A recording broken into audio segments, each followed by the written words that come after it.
Yeah, good late morning. Another round of NSL talk coming up, and we have as our guest today Arizona Airspeed. Yay! At the end of the Paraclete XP Indoor Championship 2012. Congratulations.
Congratulations, first place, and impressive performance, most of all.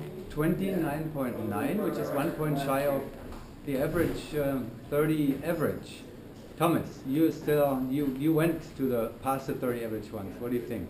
Yeah, that was with an all random in Bedford with XL a few years back, I think.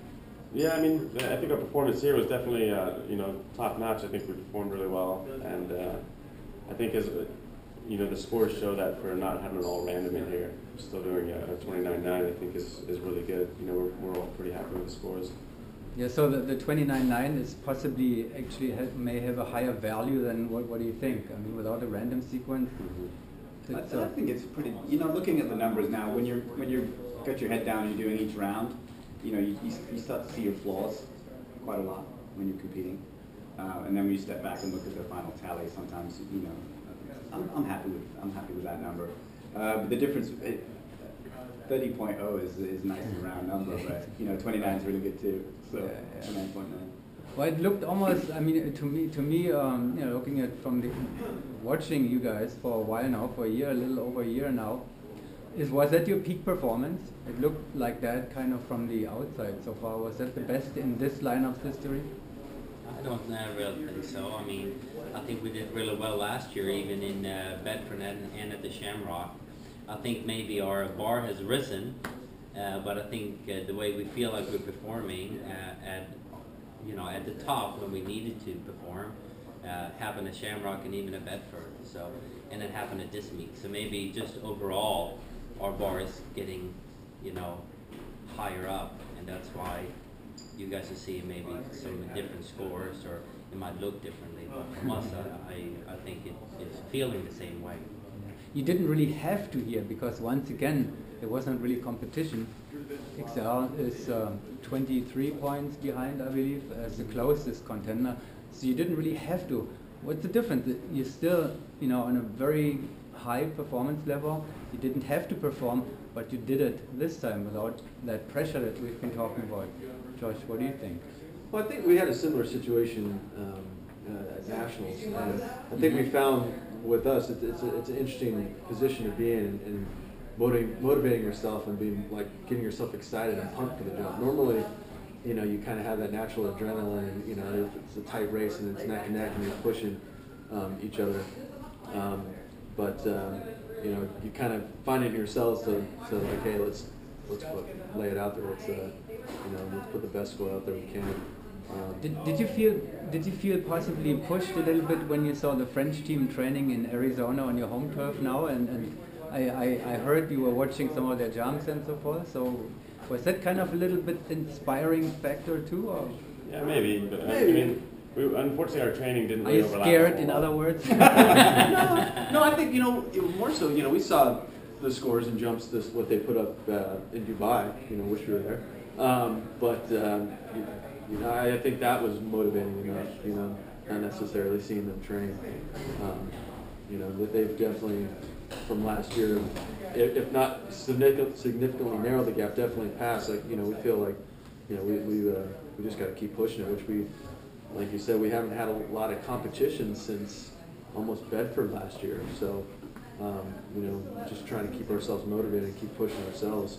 Want to do our best, and like Nick said, keep raising the bar. So ourselves. how do you do that? I mean, did you really tell yourself kind of here, you try to keep yourself on a high level and told yourself, let's keep pushing it, let's not let down and all that kind of? Is that how you did it? Yeah, for sure. I think it's important to. We at nationals, I think we all agreed that we kind of we gained a lead, and then we didn't keep fighting like we were behind, So I think in this competition I try to tell myself that I'm behind, even when obviously we have a pretty substantial lead. But to have that feeling, what I mean? Try to maintain that feeling of having to push it regardless of what the scores are, All right. Well. The big meet is coming up now. The French and the Belgians are visiting, and it's only 6 weeks away or so. Are you looking forward to that? Yep. So you do. What's the strategy? To train hard and to perform hard and walk away with a win. Do you think now they are scared after seeing you here? I don't think so. We can't be concerned with them too much. Well, it will be exciting. So, well, thank you very much. Congratulations again, and it's time to get the money right about it. Thank you. Thanks, Chris.